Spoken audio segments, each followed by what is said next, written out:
So how difficult is it to count on Caroline right now, just being able to play or feeling good the day of the game? Just kind of.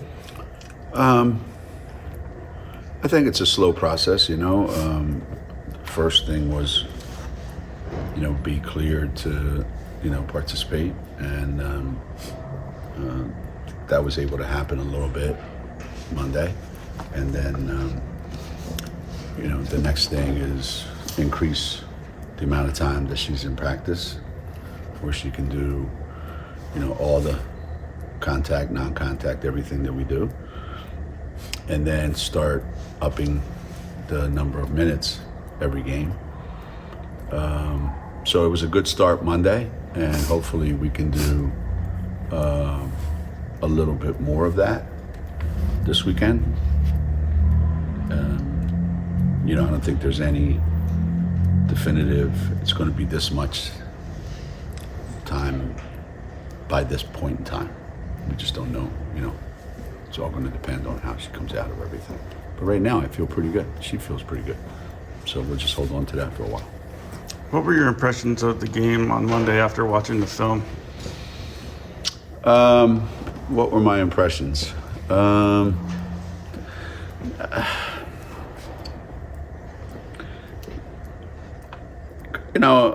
Hard to say. It was pretty good in lots of spots. It was okay. I think it ran the gamut, really, from I thought we did some things that we were terribly disappointed in. We did some things that we were pretty excited about. We were happy how we ran off to, 17-point lead, and unhappy with what we did after that. So given that it was the second game of the year, probably exactly what you would expect, Yes. AZ looked really good on film. So I verified that. What about defense? Were you happy with what it looked like? At times. Yep. At times when we were really on point, it was really good. At times, I think our interior defense, our interior play has got to get a lot better. I believe that there's a correlation between how good you are in the lane and how successful you can be. Not all the time, because now people are shooting more threes than ever before, so there's less emphasis, but it's more, you have to have a presence down there. And then the other thing is the fouls that were committed because of just being in the wrong place or being late or being, caught in a miscommunication, whatever the case may be. So a lot of things that have to be cleaned up, but the effort was great, the energy level was great. The other stuff can be coached. How can you compare the energy from last season to this season, seeing that you've added Paige Beckers to the sideline as kind of a player coach? Yeah. Energy level, I think, is a little bit higher. The intensity level is a little more evident. Maybe there's this, residual effect of everybody has to understand, obviously the obvious, that Paige isn't playing and Ice isn't playing, and we talked, Caroline is limited. So we got a lot going on that put us in a not ideal situation, and people have to play, above and beyond.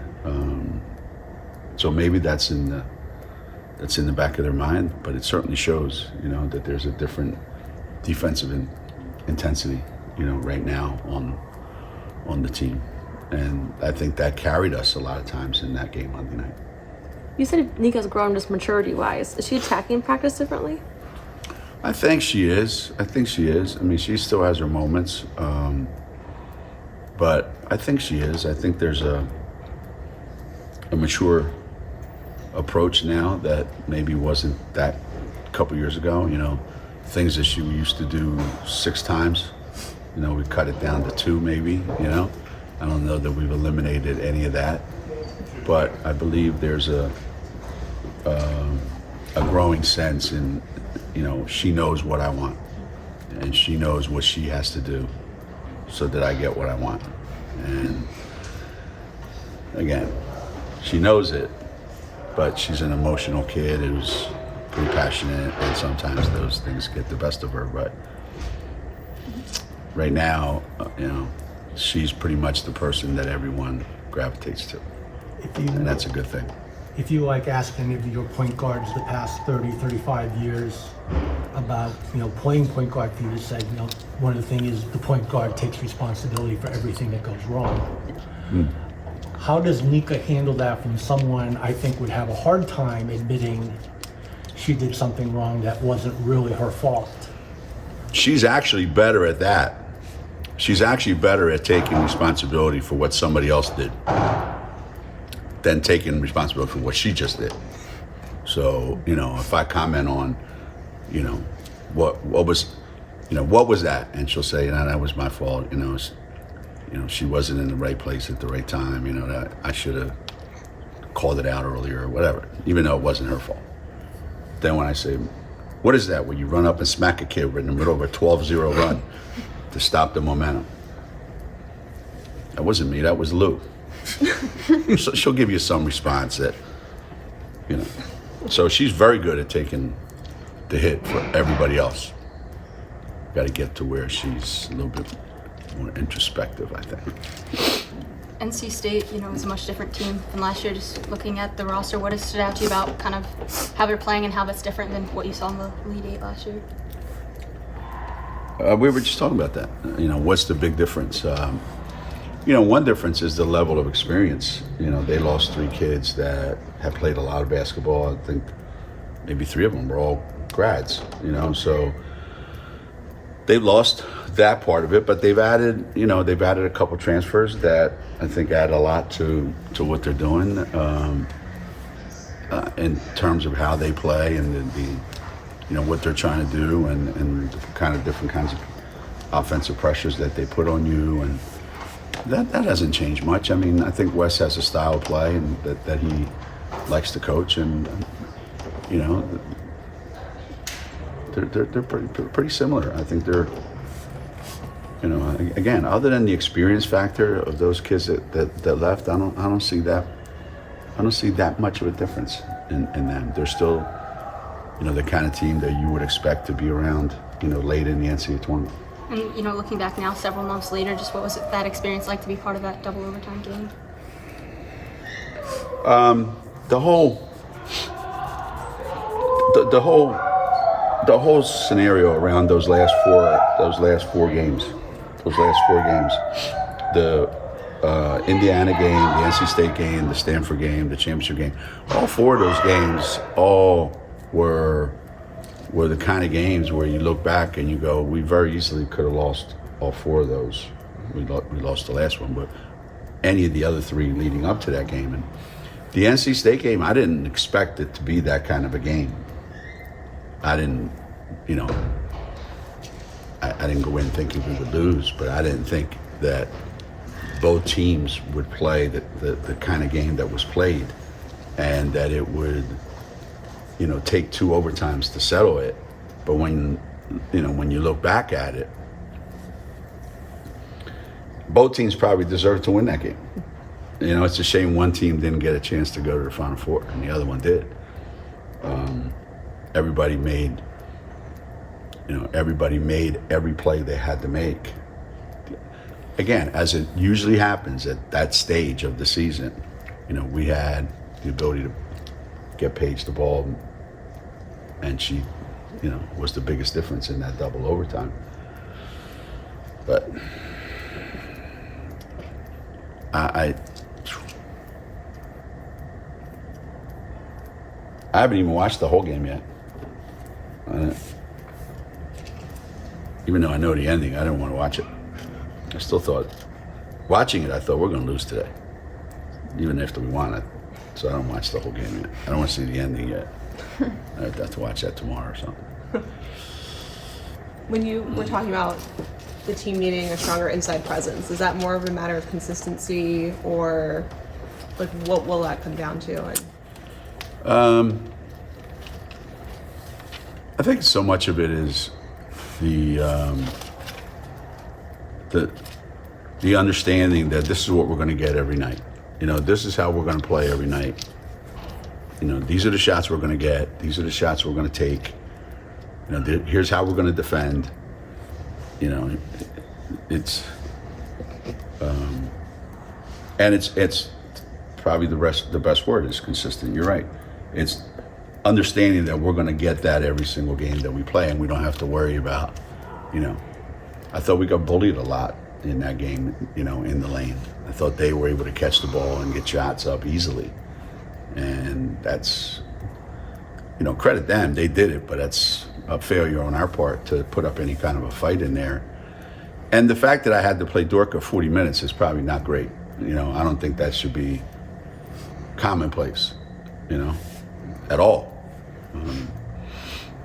So our post players are big, you know, all of them, I think as a group have got to establish an identity, and individually, you know, they've got to,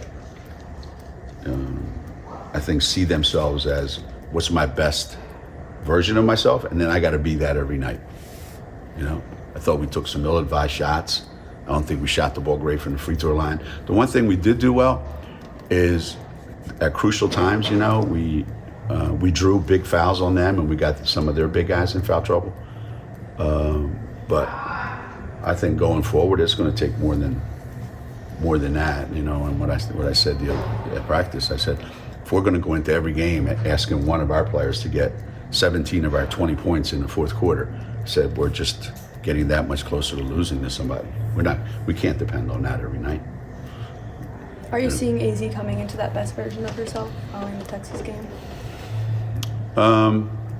Well, my goal maybe this Sunday is that she plays the second half and the first half the exact same way. You know, she says she was not happy at all with herself at the end of that first half, which is a good sign because I wasn't happy with it either. And it's scary to think what she could do if she puts 40 minutes together like that, and when she did, you know, what she did in 20 minutes. But we're asking her to do a lot, and similar with Dorka, you know, with that 40 minutes, you know, is that what we really want? You know, we have to inbound the ball, get it to AZ, she brings the ball up the floor against pressure, then she passes it, or she just gets a shot, you know, and then she's got to play great defense, and that's a lot. And I don't want her to feel like I have to make every shot or we're not going to score. That's not the winning edge. So keeping Lou out of foul trouble, keeping Caroline moving in the direction where we get her on the floor more, getting Aubrey more involved. I think all these things will help AZ be even better than she was Monday night. Is Caroline 100% to go in practices? Who? Is Caroline 100% for practice? She's limited in how long, but while she's in there, she can do pretty much everything everybody else does. Yeah. But right now, you know, with everybody, we're trying to limit how long, you know, so they can come along slowly rather than rush them in there, and then we have this problem all year long. We know from history that sometimes putting together homecoming games isn't easy. Just your feeling that you were able to put together a game in Minnesota 4-page next year, and figured you kind of knew Lindsay Whaler would go for it, you know, knowing her. Yeah, some are hard, right? Some are hard to put together. Some people are just not very cooperative. It's their prerogative, you know. If you don't want to play, you don't want to play. You know, this probably was as easy as it could be. It was almost like scheduling a conference game. It's not like, hey, do you want to play? It's just like finding a date that works. And, you know, Lindsay was obviously, you know, incredibly supportive in it, and it was easy to do. And I hope that, you know, I hope it plays out the way you want it to play out. That's what they're for, you know. I'm sure she'll be excited. All her friends and family will be excited. Is there has Neil talked to anyone about putting something together for Aaliyah, either in Buffalo, which I think is close to where she's from, or going back to Canada like they did for Canners? Yeah, getting those things done is a little bit more difficult because you have to have somebody that is going to agree to play a game out of the country, you know. So you have to find somebody that's either recruiting in Canada extensively or is looking for an opportunity to play us on a neutral court, you know. So they're out there. We just got to kind of, you know, nail it down. But there's some conversations that are being held right now, and I think we'll get it done. I don't know who, I don't know where, but we'll get it done. We'll get it done. How do you feel about playing two such high intensity games back to back?